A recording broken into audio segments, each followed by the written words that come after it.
अस्सलामुअलैकुम।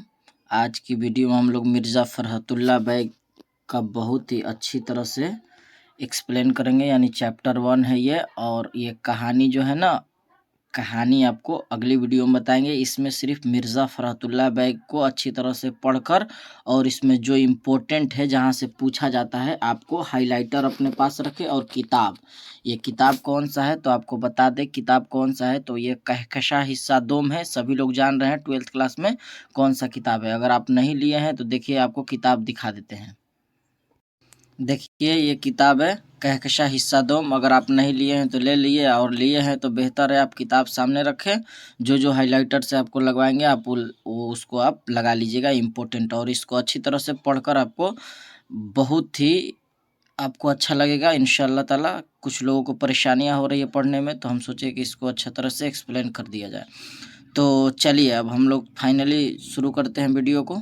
तो देखिए मिर्ज़ा फ़रहतुल्लाह बैग को हमको पढ़ना है ना। इससे पहले आप जान लीजिए खाका निगारी के बारे में थोड़ा सा, उसके बाद फ़रहतुल्लाह बैग के बारे में पढ़ाएंगे। देखिए खाका निगारी किसे कहा जाता है, ये एक पॉइंट आपको लगा दिए हैं, बस इसी पे आपको ध्यान रखना है, ठीक ना।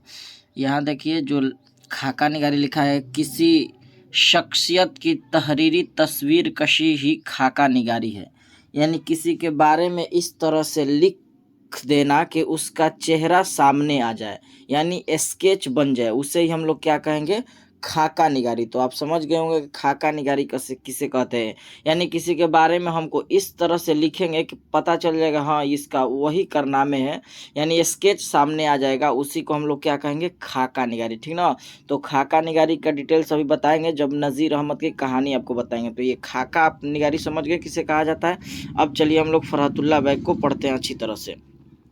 अब ध्यान से सुनिए, अब जहाँ टिक लगवाएंगे वहाँ लगा लीजिएगा। देखिए मिर्ज़ा फ़रहतुल्लाह बैग, ठीक ना, मिर्ज़ा फ़रहतुल्लाह बैग। देखिए पहला लाइन पढ़ के आपको बताते हैं, यहाँ ध्यान दीजिए।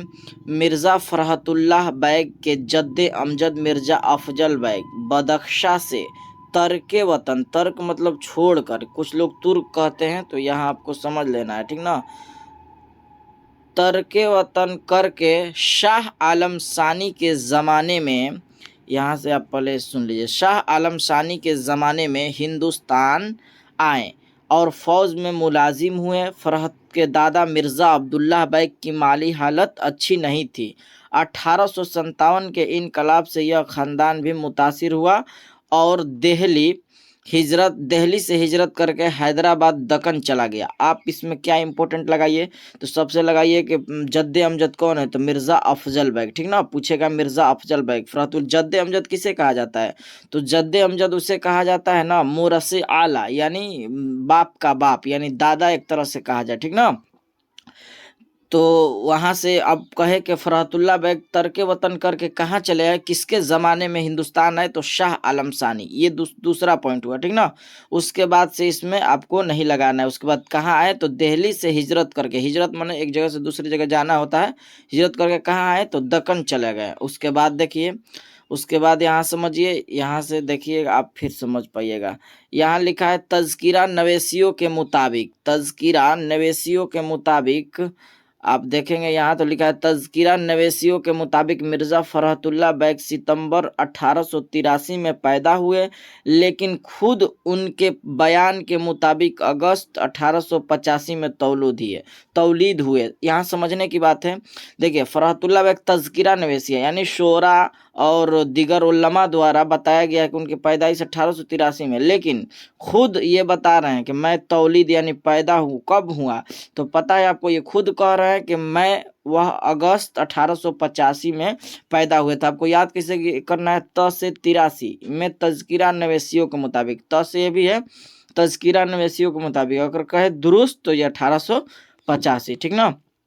इतना क्लियर हो गया होगा। आगे से यहाँ से ध्यान दीजिए, जाए पैदाइश मोहल्ला चौड़ी विलान दिल्ली है। आपको कन्फर्म हुआ कि कब पैदा 1885 में, और कहाँ, तो दिल्ली में, ठीक ना। आगे देखिए, उनके वालिद का नाम मिर्ज़ा हशमतुल्लाह बैग था। फरहत सिर्फ 10 रोज़ के थे तो उनकी वालिदा मशर्रुफ जहाँ का इंतकाल हो गया। यहाँ से 2 पॉइंट सीखने को मिलता है। एक तो उनका वालिद का नाम क्या, वालिदा का नाम क्या है, तो मशर्रुफ जहाँ बेगम, और दूसरा के वो 10 रोज़ के थे ही तो उनके वालिदा का इंतकाल हो गई। तो ये भी आपको इम्पोर्टेंट, ये कभी कभार पूछ देता है, तो हल्का में याद रखना है कि कितने रोज़ के थे फरहतुल्लाह बैग कि उनके वालिदा का इंतकाल हो गया। तो ध्यान रखना है। वालिदा का नाम क्या है? तो मशर्रुफ जहाँ बेगम। आगे देखिए, आगे कह रहा है इनके इनके इनकी औलाद, इनकी लावल्द औलाद नहीं, लावल्द और बेवा फूफी हुस्न जहाँ बेगम ने उन्हें अपनी औलाद की तरह पाला। एक तो आपको यहाँ से सवाल आ जाएगा कि इनको किसने पाला? तो फूफी हुस्न जहाँ बेगम, ठीक ना, पाला। हजरत निजामुद्दीन औलिया के दरगाह की मस्जिद में एक बुजुर्ग सैयद वली अल्लाह रहते थे। उन्होंने ही उनकी बिस्मिल्लाह कराई, यानी शुरू कराई। मौलवी कमरुद्दीन से कलाम पाक पढ़ा, ये इंपॉर्टेंट है, आपको ध्यान रखना है। मौलवी कमरुद्दीन से कलाम पाक पढ़ा, ठीक ना। गवर्नमेंट हाई स्कूल कश्मीरी दरवाज़ा दिल्ली से इंटरनेस का इम्तिहान पास किया। आप जान रहे हैं इंटरनेस क्या होता है। 1901 ईस्वी में हिंदू कॉलेज में दाखिला लिया। यहाँ 1903 ईस्वी में इंटरमीडिएट की सिंध हासिल की। यहाँ से देखिए, यहाँ हम लोग। फिर उसके बाद सेंट स्टेफनेज कॉलेज से बीए किया। उन्होंने इसी कॉलेज में एमए भी किया। दाखिला लिया, लेकिन माशी हालत कमज़ोर होने के सबब तालीम मुकम्मल नहीं कर सके। अपनी तालीमी ज़िंदगी के दौरान उन्होंने खेलों से बहुत दिलचस्पी रखी। ठीक, अब कौन कौन सा खेल खेलते थे? तो ये आपको ध्यान रखना है। देखिए, पहला खेल क्रिकेट, टेनिस, ब्लेड, चौसर और शतरंज वगैरह भी सभी कुछ खेलते थे, ठीक ना। आपको क्रिकेट, टेनिस और शतरंज याद रहेगा, तो ये याद रखिए। उसके बाद आगे हम लोग बढ़ते हैं। ध्यान रहे कि आखिरी में इसका आपको ऑब्जेक्टिव भी करा देंगे ताकि आपको क्लियर हो जाएगा।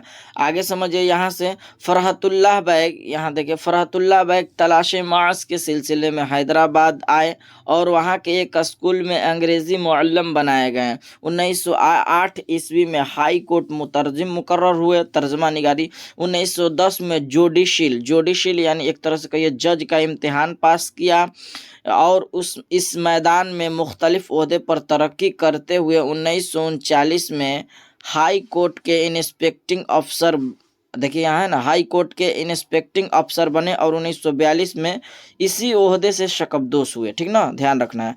आगे देखिए, मिर्ज़ा फरहतुल्लाह बैग की शादी, ये इंपॉर्टेंट है। मिर्ज़ा फरहतुल्लाह बैग की शादी, देखिए यहाँ से ध्यान रखिए। मिर्ज़ा फरहतुल्लाह बैग की शादी अगस्त 1908 ईस्वी में उनके चचा साजिद बैग की लड़की नसीमा सुल्ताना, देखिए उनका बीवी का नाम क्या हुआ? नसीमा सुल्ताना, चचा की लड़की से हुई। उनके इंतकाल के बाद दूसरा निकाह पहली बीवी की बहन यानी इसी नसीमा सुल्ताना की बहन हमीदा सुल्ताना से हुआ। समझ रहे होंगे आप। फरहतुल्लाह बैग का इंतकाल 27 अप्रैल 1947 ईस्वी को बारज़ा कल्ब हवा और ठकी जेल के करीबी कब्रस्तान सराय इलाही चमन में सुपुर्दे खाक है, ठीक ना। तो ये आपको याद हो गया कि फरहतुल्लाह बैग का इंतकाल भी कहाँ हुआ और किस तरह से इनका इंतकाल दिल्ली हुआ, और दिल्ली में ही ये जगह है।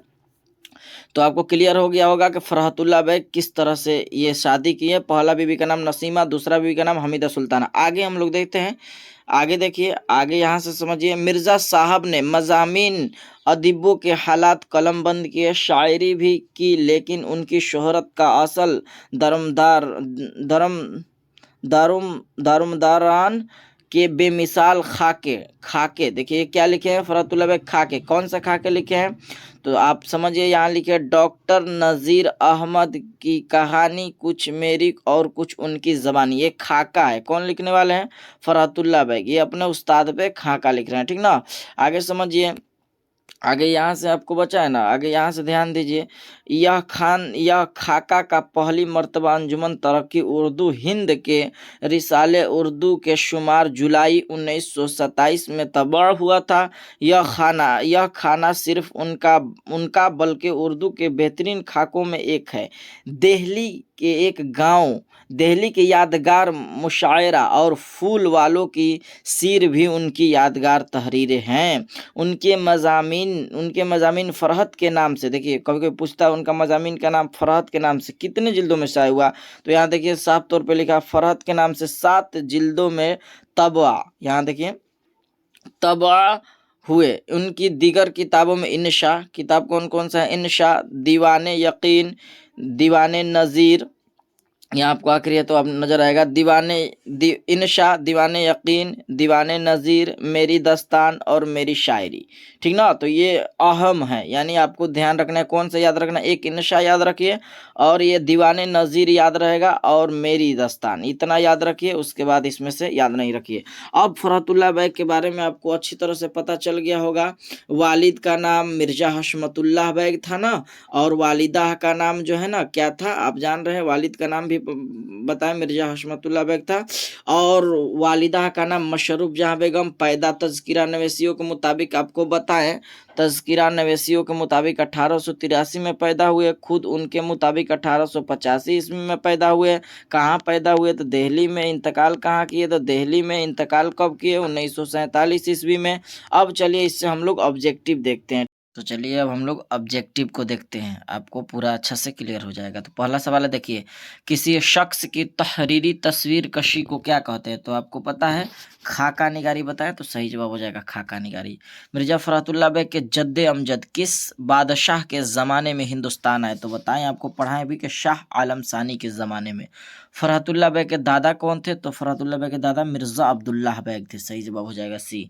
मिर्जा फरहतुल्लाह बैग की पैदाइश कब हुई? तो आपको बताएं कि दुरुस्त 1885 ईस्वी में। तज़किरा नवेसियों का है तब 83 में लगाना है ना।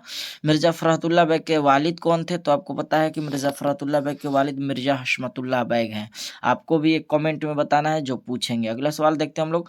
मिर्जा फरहतुल्लाह बैग की पैदाइश कहाँ हुई? तो आपको पता है कि मिर्जा फरहतुल्लाह बैग 1885 ईस्वी दिल्ली में पैदा हुए। मिर्जा फरहतुल्लाह बैग की वफात कब हुई? तो आपको पता है कि जब देश आज़ाद हुआ, 1947 ईस्वी। सही जवाब हो जाएगा बी। अगला सवाल हम लोग देखते हैं। फरहतुल्लाह बैग के मजमुआ मजामिन फरहत के नाम से कितने जिल्दों में शाये हुआ? तो आपको पता है कि याद रखना है 7 जिल्दों में। चलिए अगला सवाल हम लोग देखते हैं। अगला सवाल देखिए, नज़ीर अहमद का हानि का ताल्लुक किस सिन्फ से है? तो देखिए इसको सवाल में गहराई है कि नज़ीर अहमद का की कहानी, नज़ीर अहमद का नहीं पूछ रहा है, नज़ीर अहमद की कहानी। तो इसका आंसर हो जाएगा खाका। सही जवाब। ठीक ना। अगले सवाल हम देखते हैं। नज़ीर अहमद फरहतुल्लाह बैग के कौन थे? तो नज़ीर अहमद कौन थे? तो वो उस्ताद थे, है ना। तो सही जवाब हो जाएगा, ये उस्ताद का पे खाका लिखे है ना।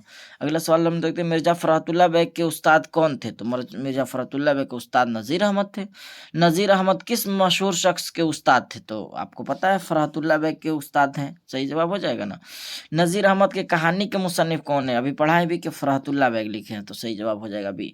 फरहतुल्लाह बैग की कौन सी तसनीफ शामिल निसाब है? तो आपको पता है कि फरहतुल्लाह बैग की ये नज़ीर अहमद का जाल से लगाना है, ये आपको नहीं लगा देना है। ठीक ना, तो ये वाला लगाना है। सही आंसर ये हो जाएगा। अब आपके लिए एक सवाल है कि आप बताइए कि फरहतुल्लाह बैग कि दूसरी बीबी का नाम क्या था? आपको कमेंट में बताना है। देखते हैं कि आप पढ़ने के बाद कितना याद किए। तो आप दूसरी बीबी का नाम बताइए। तो आज के लिए इतना ही, फिर हम लोग मिलेंगे अगली वीडियो में और उसमें नज़ीर अहमद की कहानी को अच्छा तरह से व्याख्या करके आपको पढ़ाएंगे ताकि आप समझ जाइएगा। उसको कहानी की तरह बता देंगे ताकि इतना पढ़ना मुश्किल है आप लोगों के लिए, तो आप आसानी से समझ जाइएगा और सवाल जवाब भी बता देंगे। तो आज के लिए इतना ही, फिर मिलेंगे हम लोग अगली वीडियो में। अस्सलामु अलैकुम।